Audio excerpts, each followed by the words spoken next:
Hello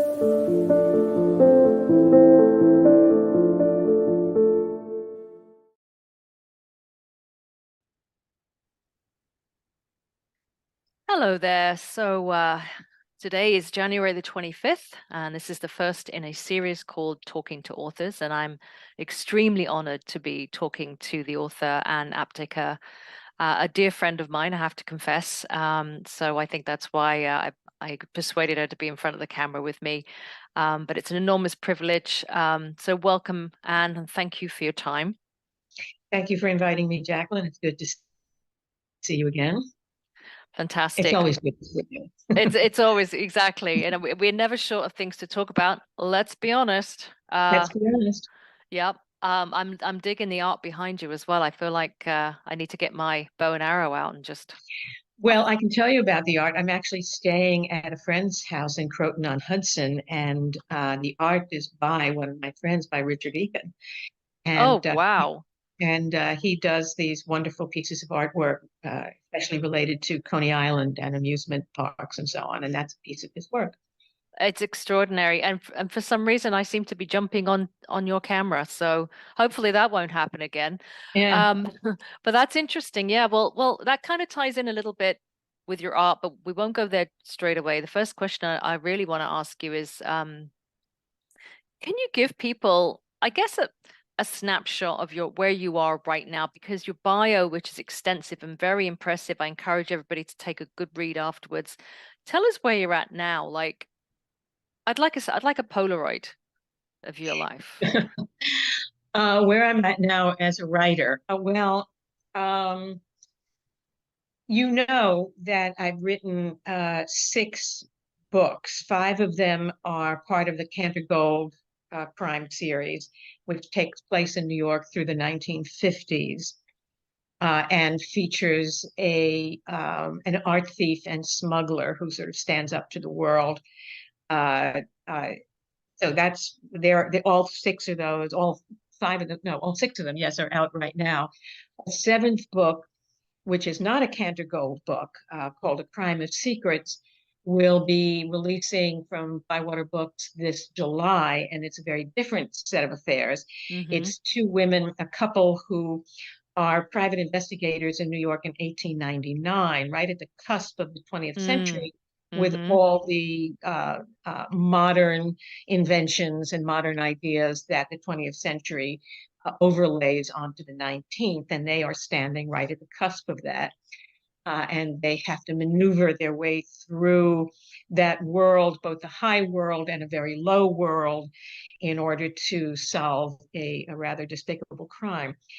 So those are the things in terms of I've ordered novels. my copy, by the way. Just want to let everybody know you can actually pre-order that book. Oh, good. Thank you. And Oh my goodness. we'll put a link on it, and Amazon will tell you when it's going to be released and fulfilled, so you'll get Right. all that information. But you can actually order it and pay for it right now. So that's Yes, you great, can. It's called great The thing. Crime of Secrets. Yes, thank you. Thank you for mentioning it.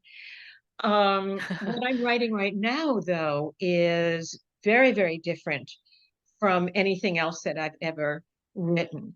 It is an untitled novel that takes place in Paris on the first day of the occupation. The book opens on the 14th of June, 1940, and proceeds from there. And it really, to give, I mean, since I'm, like only 30 odd pages in at the moment, I can't really give a whole breadth of it.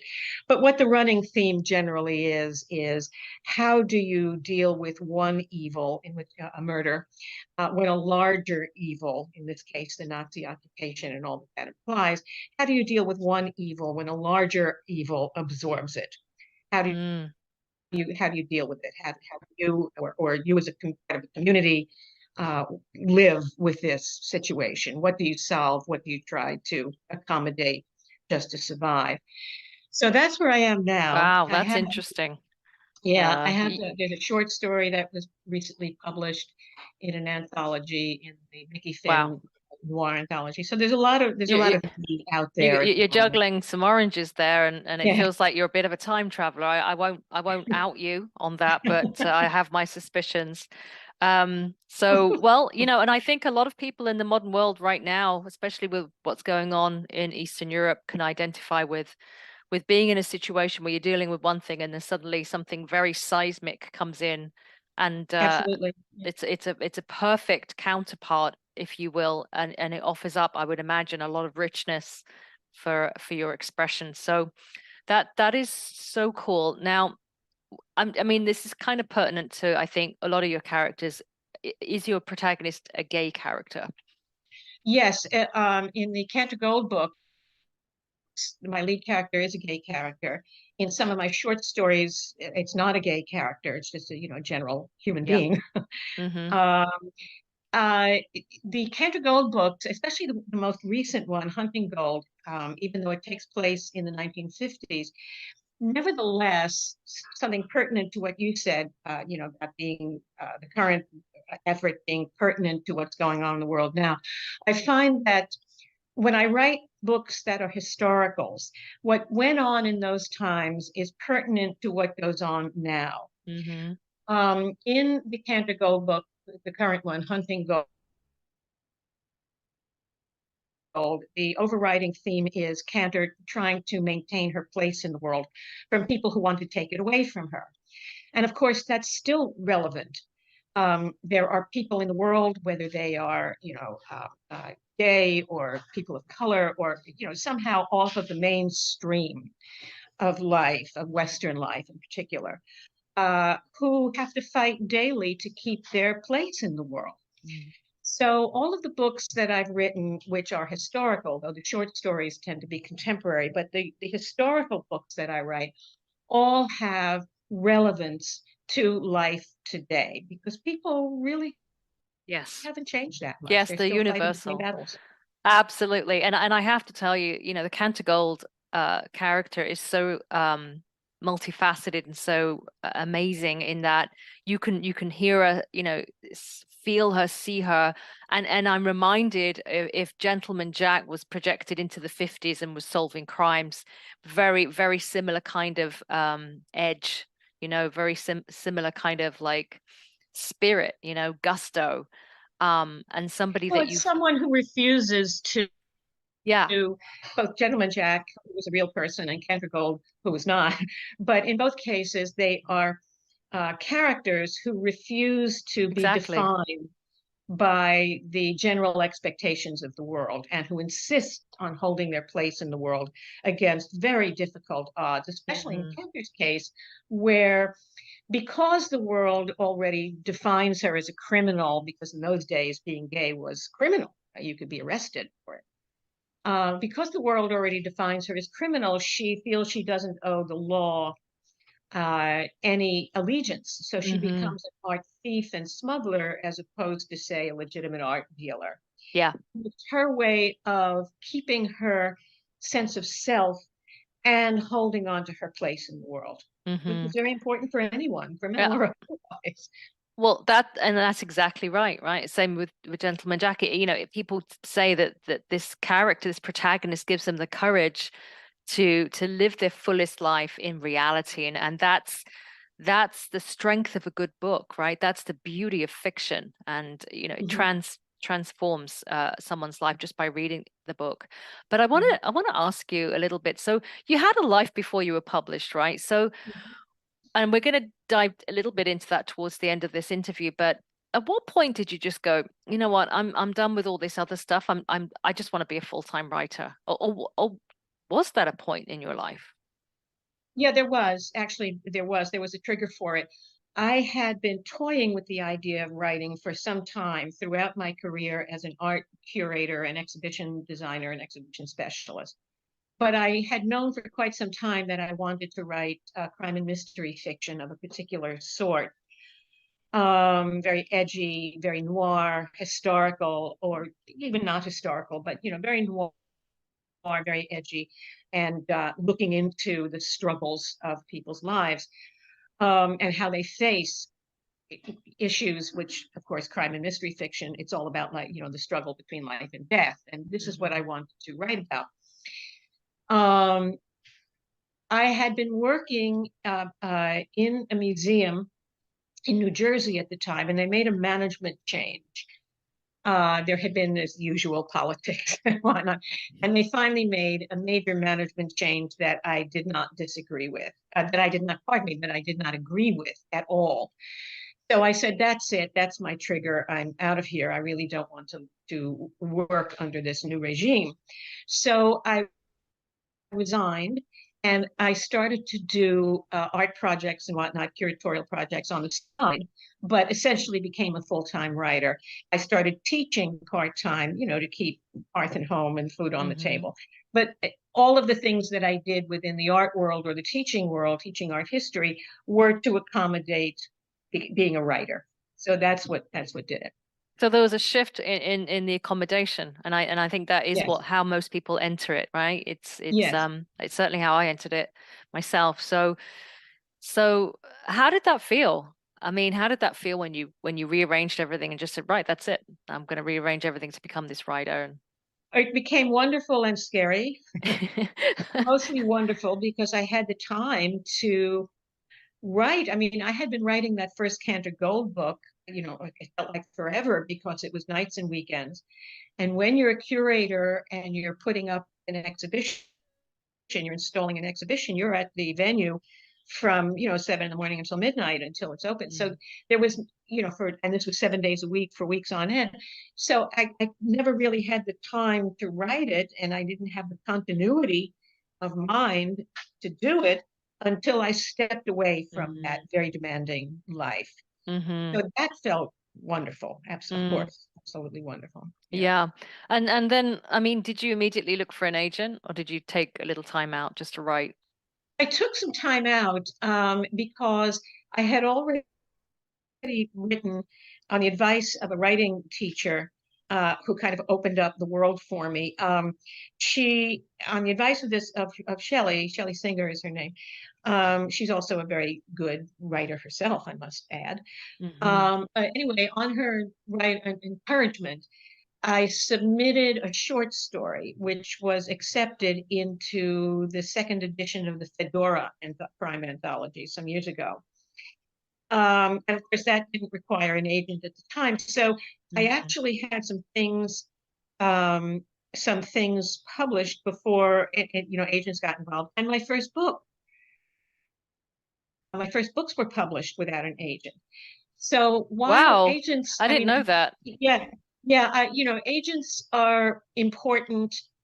For instance, the book that I'm writing now, being having a larger scope and being, not an LGBTQ focused book, will have an agent, market it.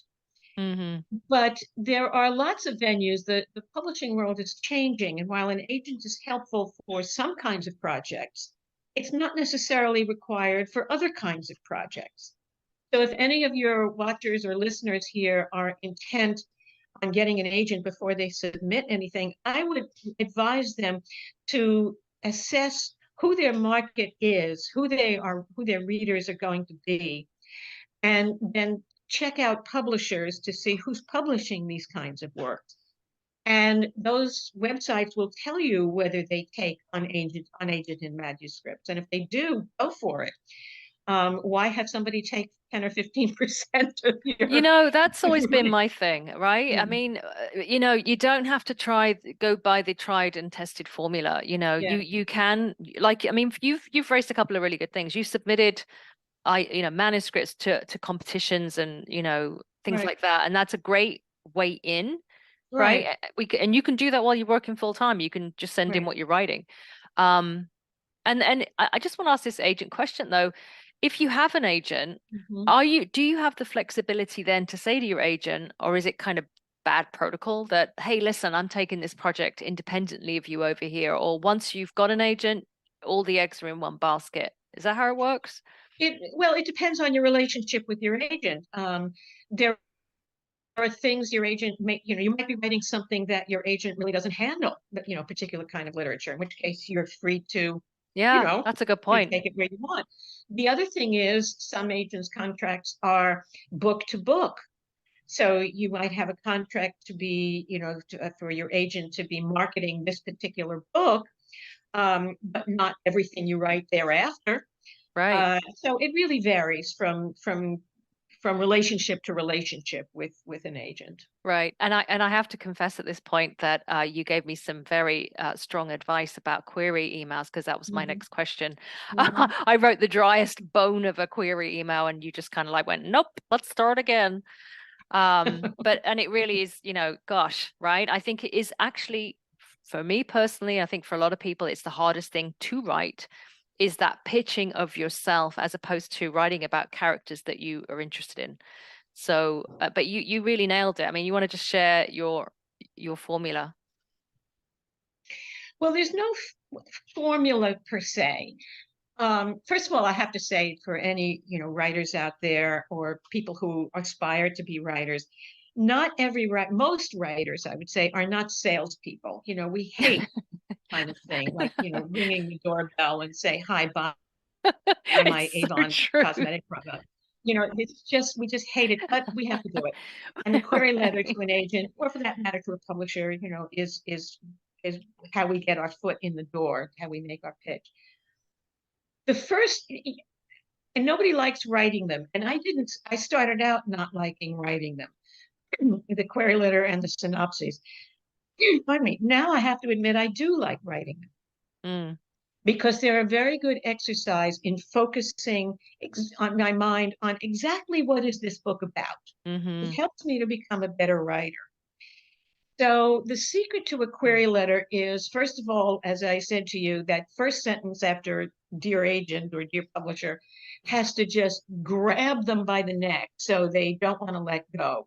If you don't grab them right away because they're reading 60 gazillion query letters, it might not even be the agent who's reading it.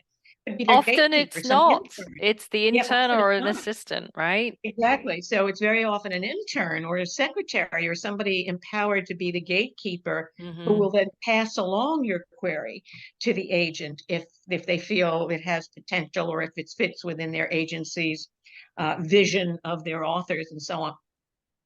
So that first sentence has to just grab them.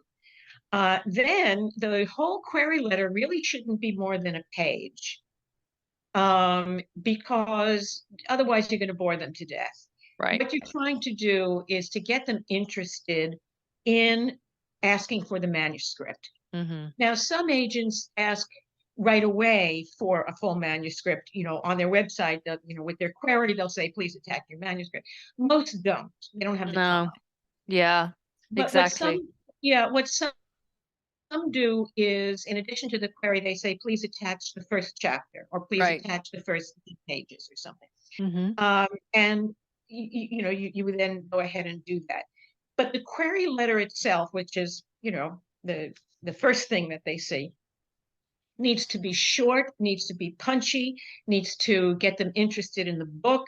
So you have to boil down, take a week, take 2 weeks, take a month, take however long it takes to write that query letter it starts out, it's very long, and then you shave it down and shave it down till you get to the absolute kernel of what this book is about, described in the best possible language you can come up with.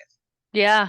Yeah. And then Yeah. the last paragraph, which should be like a sentence or two or three, describe who you are. You've written this book because, what gives you the right to write this book. And it could be And anything. credentials Interest too, in the right? subject, your, pardon me? Credentials too. I mean, Credentials, yeah. But make sure that those numbers and stuff. Yeah. credentials are either fun or believable or something. I wrote this book because I've always wanted to know Yeah. what it's like to commit murder. I mean, that kind of thing. Or or in my case, for instance, I actually did work for a private investigator for a while. I So, love that aspect of your life, so by that the I way. have I Yeah. have these kind of credentials. And as far as Cantor being in the art world, well, yeah. Hello. So The there you two go. things came But together. so those credentials don't have to be direct experience, but it should relate you to what you write, to the book you've written. Mm-hmm. So that's my advice on query letters. Take your time, boil it down, make it impactful, and the idea is to make them beg to read your manuscript. Now that doesn't guarantee that Wow. you on. They may read the manuscript, and they may say, this is really brilliant, but we don't have, that's not our clientele. You know, we don't deal with the editors at various publishers that handle your material. So better luck next time to you. It doesn't always have to do, whether you're accepted or rejected by a publisher or an agent, very often has nothing to do with whether your book is good or not. It's strictly marketability.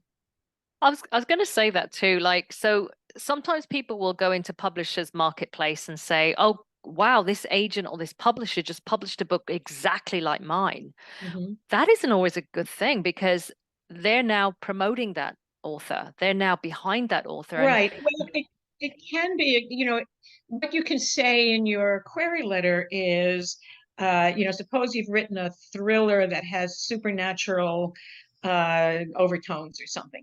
So you can say of your book, say you know, you're sending it to an agent who handles Stephen King, all right? So you say, well, my book is very, you know, my book is Stephen King supernatural element meets Jeffrey Beaver mystery thriller element.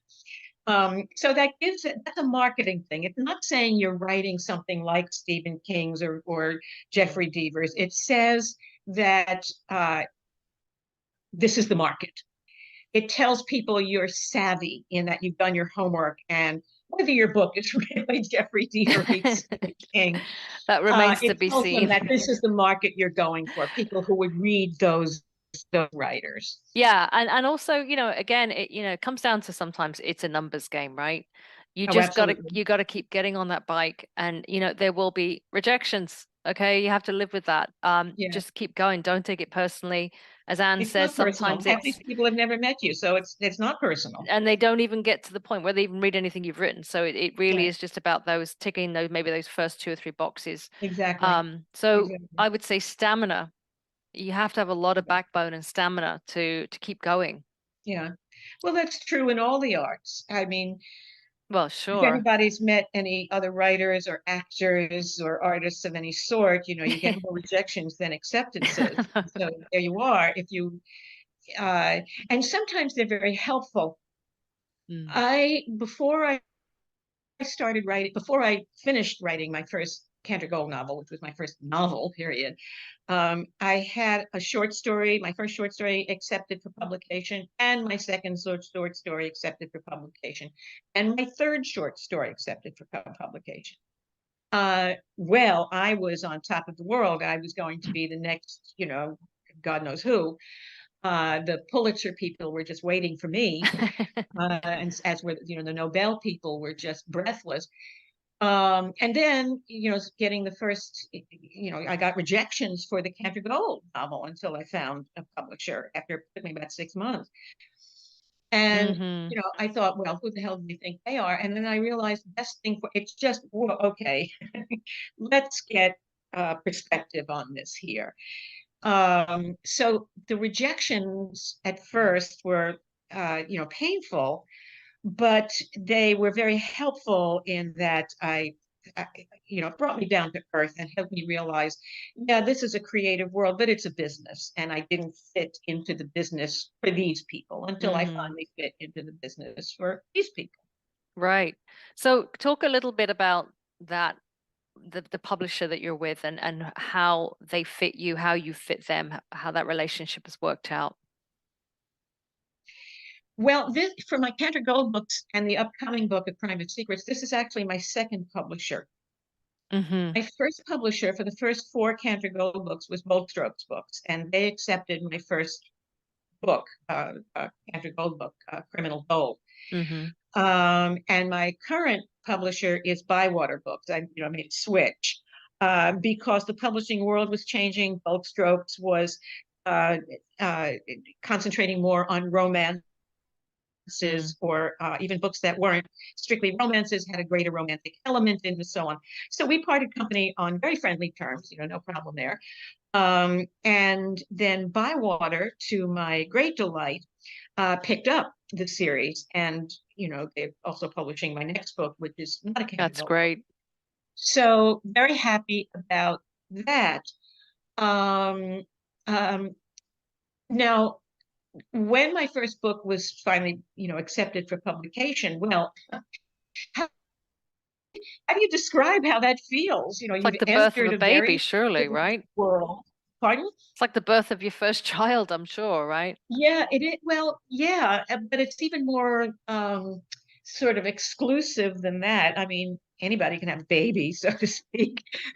Clearly, you're not a mother. Clearly, not a mother. Yeah. But a lot of people can have a baby. Hmm. But not everybody can get published. So, you know, it was like having this invitation into this very special world, um, and that you were going to share your baby with, you know, thousands Yeah. of people. Like a We're celebrity going, baby. yeah, in a very tiny, itty bitty, tiny little way. And A I am very not, cute baby that people would yeah, want to look at. I am not Stephen King. I am not J.K. I did not write Harry Potter. Um, Yeah, well, that's so, but okay. nevertheless, there's this, you know, entree into a very privileged world. Yeah. So that's how that felt. I mean, I was elated, just elated. And that sense of elation stays with me, even though, because I had been writing for a very niche market, you know, I did not make tons of money from this.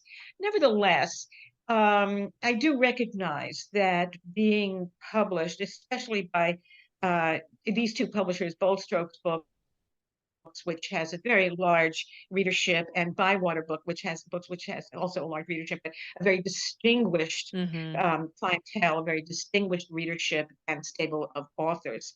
Hmm. So in Hmm. both of those cases, yeah, I feel very privileged to have been allowed into this world of publishing. Absolutely.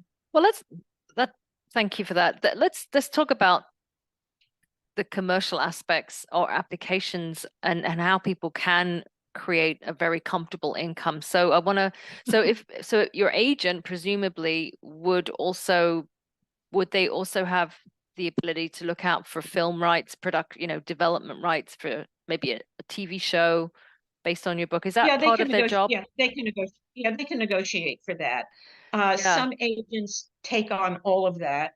Some don't, but they work with people who do, so that if your book or story gets a nibble for about you know, media rights, then they can refer you to a colleague who does handle media negotiations Hmm. and so on. But some agencies, you know, handle all of it. But even if they don't, they usually, you know, have associates that they can work with. Absolutely. Well, Yeah. it is a business, right? We keep coming back to this, and I think that people who are wanting to enter this market, this sector, they need to have a little business savvy around it.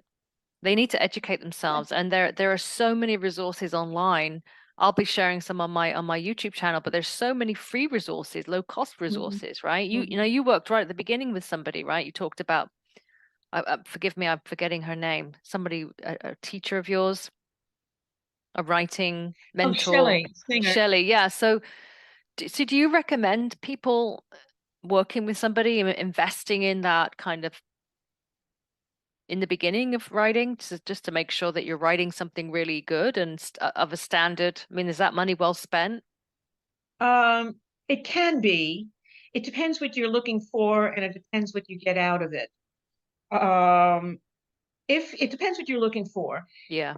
To begin with, I think you're just looking, well, for me, it's just how do I do this? The reason why I attended Shelley's class, I had moved to San Francisco to do art in related projects out there. Hmm. Um, but I had been thinking at that time, giving more and more thought to actually finally knuckling down and writing the crime and mystery books that I had wanted to write.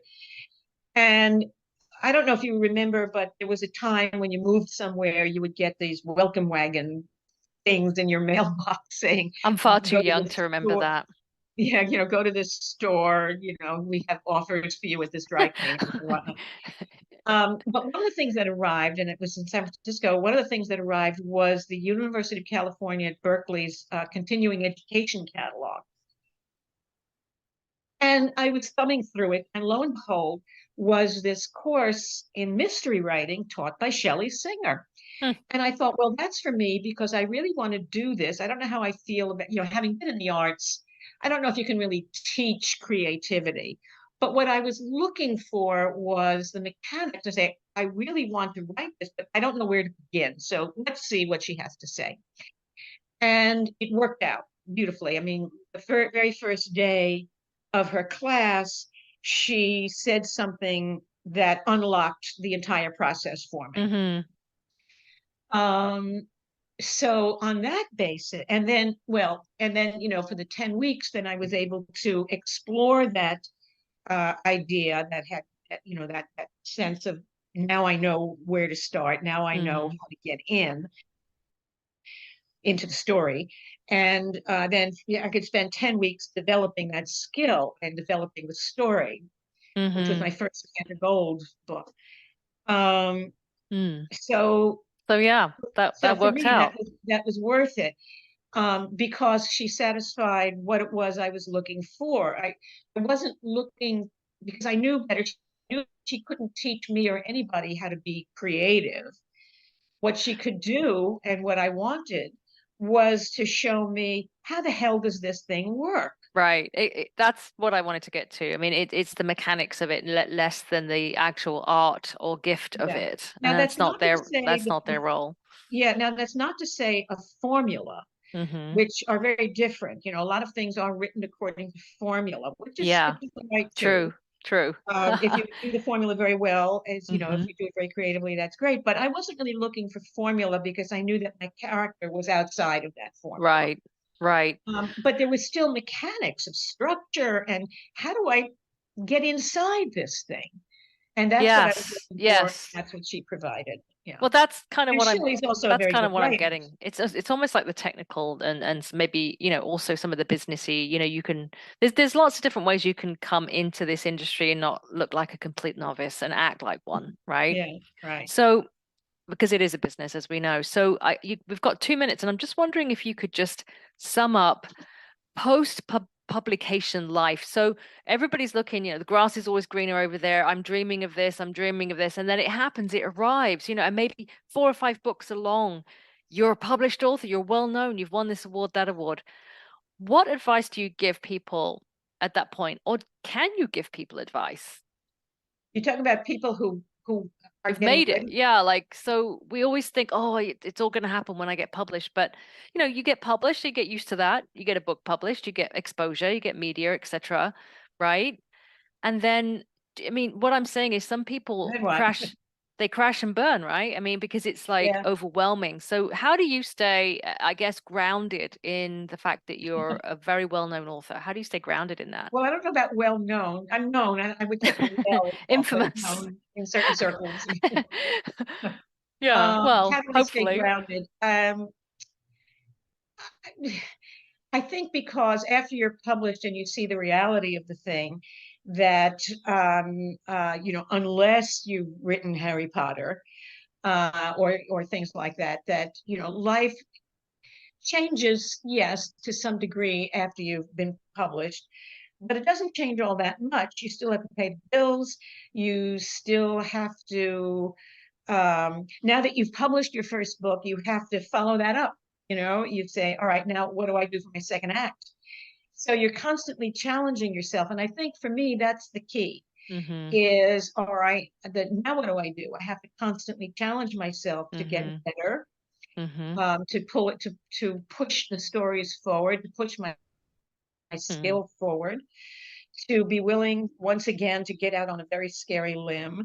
Unless you, even as a writer, even before you're published or after you're published, but with each story or book that you write, for that matter, with each artwork that you produce, whether paintings or whatever, Mm-hmm. unless you're willing to get out on a very scary limb that you might fall off of because the limb might break, Mm. don't bother.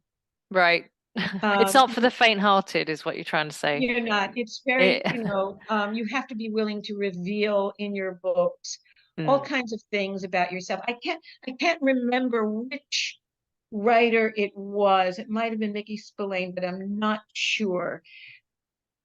But there was an author who defined writing as sitting down at the typewriter and opening a vein.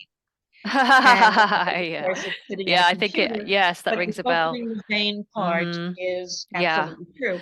And if you're not willing to open that vein, then don't bother. Then don't bother. Listen, we got to wrap it up. Please check out Anne's bio. It's extensive and links that will appear underneath this video. But I would like again to thank my dear friend and wonderful author Ann Aptaker for this wonderful conversation that's been extremely illuminating. Thank you for having me, Jack. Really, I appreciated it and loved seeing you again. Absolutely. Bye-bye. Bye.